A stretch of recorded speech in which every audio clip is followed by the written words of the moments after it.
Hi everyone, welcome back to another edition of the Velvet Lounge Life.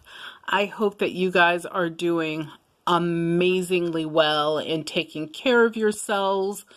Please be safe out there. This is not a joke. Please be safe. And I want to thank you so much to the people that already responded to my request for donations to our community project. We are doing this together, you guys, and we are creating this incredibly long Charmstring, which I am considering to be a tribute Charmstring. And without you all, it is not even close to possible. Already in the mail as a donation, we have 2 packages on the way. A promise from someone in Schenectady, New York, and a promise from a relative in Alaska. So I am really excited about this challenge and just getting it done. As I said before, it's something I've been wanting to do for over a year. And I was just like, should I do it? Does anyone care? People care. And I really appreciate it. So thank you, thank you, thank you. Believe me, I cannot thank you enough. I really appreciate your help. So what I was doing today, because I told you I'm going to give you updates, and people actually asked for these, and I'm so pleased with that.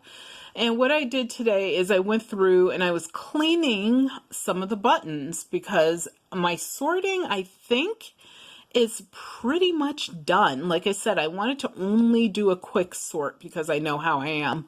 I could sort these to perfection. And I really just, want to make this more of an organic project versus something that's overly planned, overly engineered, overly designed. So part of the process of prepping so that I'm ready for September 1st, obviously, is cleaning. Yes, folks, you need to clean some of your buttons before you do a project or start one. So what I did is I went through and selected some buttons. I did not clean every single button. I would say only like maybe 15%, probably 10% is more realistic, needed a cleaning. And some of the buttons that needed cleaning were some of the pearl and shell buttons, the majority of them being shells. Like, see this button right here with the gunk on the edge? That needs to be cleaned. And what I do to clean my shell and pearl buttons is I simply create a solution that entails using dishwashing liquid.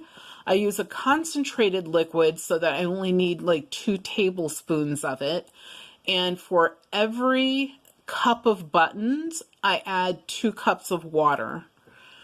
And then I simply aspirate the buttons around gently, of course, in this watery, soapy solution.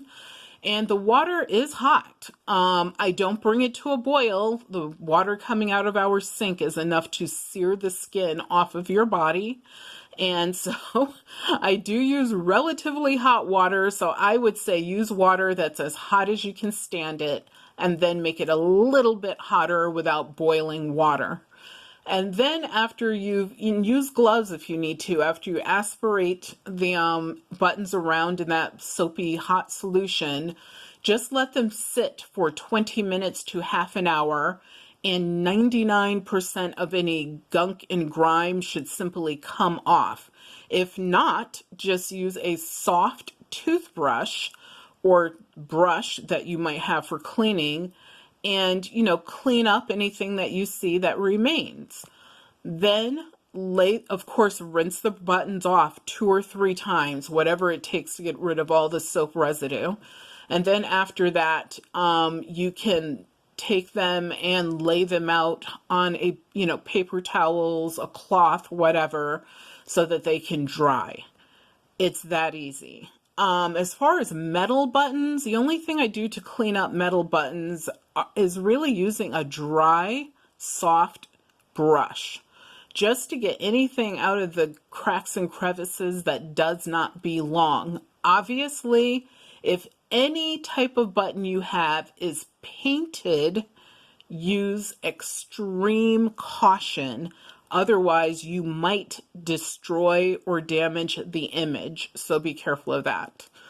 And then with my metal buttons, if I have, because I have some that are really, really old, and I actually got them some from my grandmother. And what I do with them is, if needed, because it isn't always needed, I will, of course, clean them with that dry toothbrush, and then add a tiny dot of olive oil if I see that, there's any rusting going on.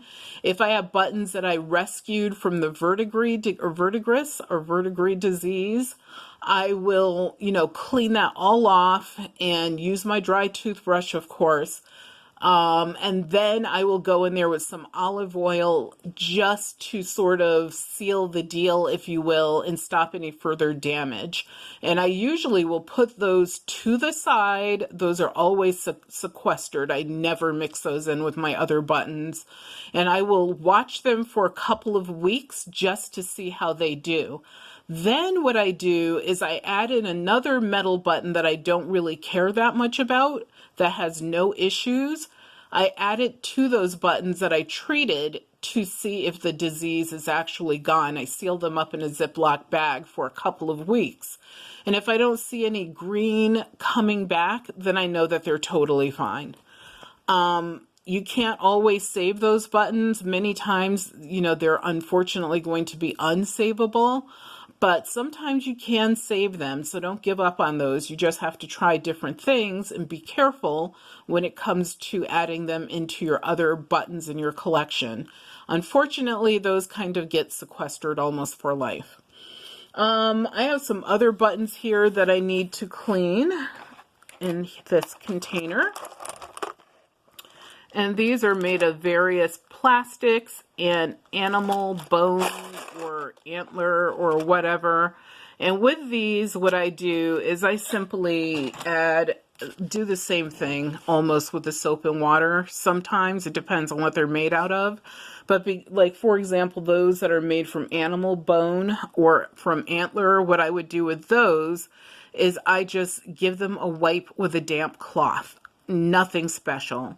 The plastic ones, if you want to, you can add a little bit of window cleaner, but it should be 1 squirt of window cleaner, 1 squirt of water on your cloth, then clean. You want a 50-50 solution. You don't want to go in there with straight up window cleaner. I use like Mrs. Meyer's, so it's a naturalistic kind of cleaner, or better for the environment at least, so I assume better for buttons. Hey, why not? Something else that I do, which, where did I put them, is going to seem kind of strange. Oh, there they are.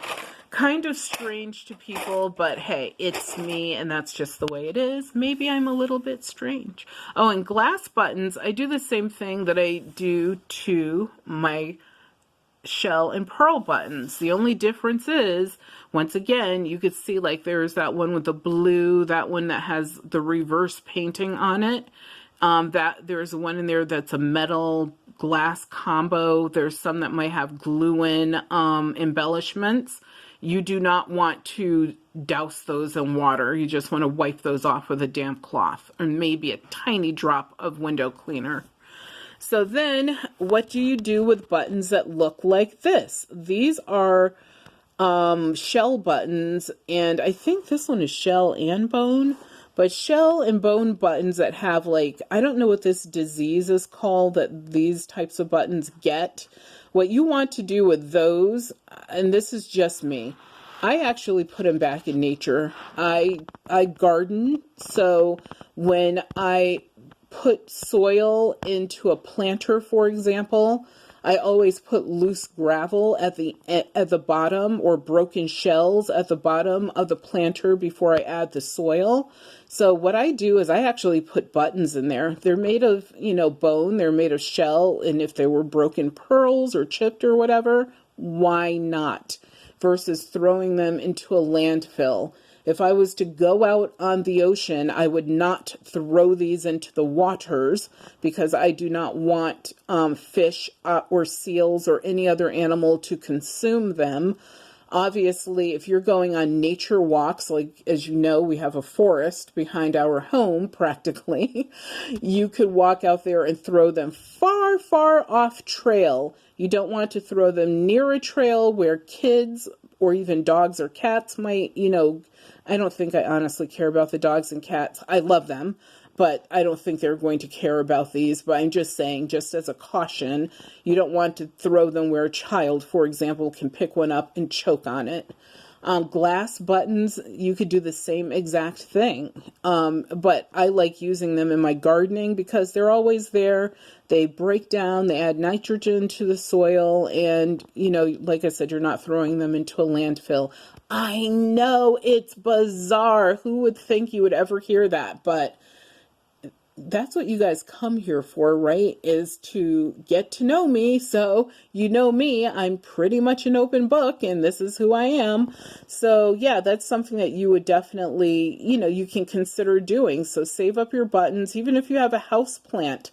If you know you're going to transplant it and you have some old glass, shell, pearl, bone buttons, recycle them in your gardening. It works. And it doesn't harm you or the plants. But anyway, I just wanted to give you a quick update on the project and everything that's been going on. So thank you guys so much for your continued support.